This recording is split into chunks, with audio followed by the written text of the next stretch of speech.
നമസ്കാരം സുഹൃത്തുക്കളെ. ഇന്ന് നമ്മൾ ചർച്ച ചെയ്യുന്നത് റഷ്യയെ ഞെട്ടിച്ച ഡ്രോൺ ആക്രമണത്തെക്കുറിച്ചാണ്. ഓപ്പറേഷൻ സ്പൈഡേഴ്സ് വെബ് എന്ന് വിശേഷിപ്പിക്കപ്പെട്ട ഈ സൈനിക നീക്കം ആധുനിക യുദ്ധരീതിയിൽ ഒരു നിർണായക മാറ്റത്തിന് തുടക്കം കുറിച്ചിരിക്കുന്നു. വരും കാലങ്ങളിൽ ഈ സംഭവത്തിന് മുൻപും ശേഷവും എന്ന യുദ്ധചരിത്രം രേഖപ്പെടുത്താൻ സാധ്യതയുണ്ട്. ഈ സാഹചര്യത്തിൽ ഇന്ത്യ ഉൾക്കൊള്ളേണ്ട 5 സുപ്രധാന പാഠങ്ങളെക്കുറിച്ചാണ് ഞാൻ നിങ്ങളോട് സംസാരിക്കാൻ ആഗ്രഹിക്കുന്നത്. ആദ്യം, യുക്രൈൻ റഷ്യ ആക്രമണത്തിന്റെ പശ്ചാത്തലം നമുക്ക് മനസ്സിലാക്കാം.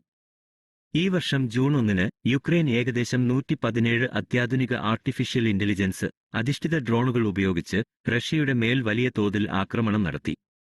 റഷ്യയുടെ വിശാലമായ ഭൂപ്രദേശത്ത് ഈ ഡ്രോണുകൾ കാര്യമായ നാശനഷ്ടങ്ങൾ വരുത്തി. ഏറ്റവും ശ്രദ്ധേയമായ കാര്യം, യുക്രൈൻ റഷ്യയുടെ അതിർത്തികൾ ഭേദിച്ച് ആയിരക്കണക്കിന് കിലോമീറ്റർ ഉൾനാട്ടിലുള്ള സൈനിക വിമാനത്താവളങ്ങളിൽ പോലും ആക്രമണം നടത്തി എന്നതാണ്. റഷ്യയെ സംബന്ധിച്ചിടത്തോളം ഇത് പൂർണ്ണമായും അപ്രതീക്ഷിതമായിരുന്നു. പുറത്തുവന്ന ദൃശ്യങ്ങളിൽ ട്രക്കുകളിൽ മരത്തിന്റെ മറയുള്ള ഷീൽഡുകൾക്കുള്ളിൽ ഡ്രോണുകൾ ഒളിപ്പിച്ച് ലക്ഷ്യസ്ഥാനത്തിന് അടുത്തെത്തിച്ച് ഒരേ സമയം വിക്ഷേപിച്ചതായി കാണാം. ഈ ആക്രമണത്തിൽ റഷ്യയുടെ തന്ത്രപ്രധാന ബോംബറുകളായ Tu-95, Tu-22M3 കൂടാതെ അവരുടെ അത്യാധുനിക എയർബോൺ എയർലി വാണിംഗ് എയർക്രാഫ്റ്റുകൾ എന്നിവയ്ക്ക് വലിയ നാശനഷ്ടം സംഭവിച്ചു. റഷ്യയുടെ ഉയർന്ന പ്രതിരോധ സംവിധാനങ്ങളെ മറികടന്ന് യുക്രൈൻ ഈ വിജയം കൈവരിച്ചു എന്നത് ആധുനിക യുദ്ധതന്ത്രങ്ങളുടെ പരിണാമത്തിലെ ഒരു നാഴികക്കല്ലാണ്. വില കുറഞ്ഞ, വലുപ്പം കുറഞ്ഞ, യുക്രൈനിൽ തന്നെ നിർമ്മിച്ച ഡ്രോണുകൾ ഉപയോഗിച്ചാണ് ഈ നാശനഷ്ടം വരുത്തിയത് എന്നത് ശ്രദ്ധേയമാണ്. ഏകദേശം 1.5 വർഷത്തെ സൂക്ഷ്മമായ ആസൂത്രണമാണ് ഈ ഓപ്പറേഷന് പിന്നിലുണ്ടായിരുന്നത് എന്നും പറയപ്പെടുന്നു. ഇതോടൊപ്പം നമ്മുടെ രാജ്യം അടുത്തിടെ നേരിട്ട ഒരു ഭീഷണിയെക്കുറിച്ചും ഓർക്കണം. ഓപ്പറേഷൻ സിന്ദൂർ നടക്കുന്നതിനിടെ പാകിസ്ഥാൻ നൂറുകണക്കിന് ഡ്രോണുകൾ ഉപയോഗിച്ച് നമ്മുടെ രാജ്യത്തെ ആക്രമിക്കാൻ ശ്രമിച്ചു. എന്നാൽ നമ്മുടെ സുരക്ഷാസേനയുടെ ജാഗ്രതയും കൃത്യമായ ഇടപെടലും കാരണം ഈ ശ്രമം പൂർണ്ണമായും പരാജയപ്പെട്ടു. എങ്കിലും ശത്രുക്കൾ ഡ്രോൺ സാങ്കേതികവിദ്യ എത്ര ഫലപ്രദമായി ഉപയോഗിക്കാൻ ശ്രമിക്കുന്നു എന്നതിന്റെ ഒരു വ്യക്തമായ ഉദാഹരണമാണിത്. ഈ 2 സംഭവങ്ങളിൽ നിന്ന്, യുക്രൈൻ റഷ്യ ആക്രമണവും പാക് ആക്രമണവും, ഇന്ത്യ പഠിക്കേണ്ട 5 പ്രധാന പാഠങ്ങൾ നോക്കാം. ഒന്നാമത്, ഡ്രോണുകൾ ഇനി വെറും ഒരു അധിക ആയുധമല്ല, മറിച്ച് നമ്മുടെ പ്രധാന സേനയുടെ അവിഭാജ്യ ഘടകമാണ്. ഇതുവരെ നാം ഡ്രോണുകളെ ഒരു സഹായശക്തിയായാണ് കണ്ടിരുന്നത്. എന്നാൽ യുക്രൈൻ തെളിയിച്ചത് ഡ്രോണുകൾക്ക് മുൻനിരയിൽ നിന്ന് തന്ത്രപരമായ ആക്രമണങ്ങൾ നടത്താൻ ശേഷിയുണ്ട് എന്നാണ്. അതിനാൽ ഇന്ത്യ ഡ്രോണുകളെ പ്രധാന പോരാട്ട ശക്തിയുടെ ഭാഗമായി വളർത്തണം. അതിനനുസരിച്ചുള്ള തയ്യാറെടുപ്പുകൾ നടത്തണം.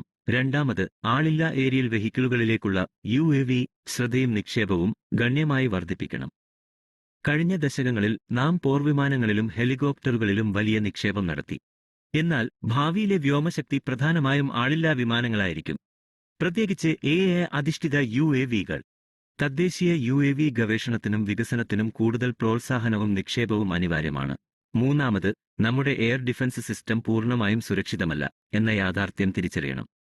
നമുക്ക് അത്യാധുനിക പ്രതിരോധ സംവിധാനങ്ങൾ ഉണ്ടെങ്കിലും റഷ്യയെപ്പോലെ ഒരു രാജ്യത്തിന്റെ പ്രതിരോധം പോലും യുക്രൈനിന് മറികടക്കാൻ സാധിച്ചു.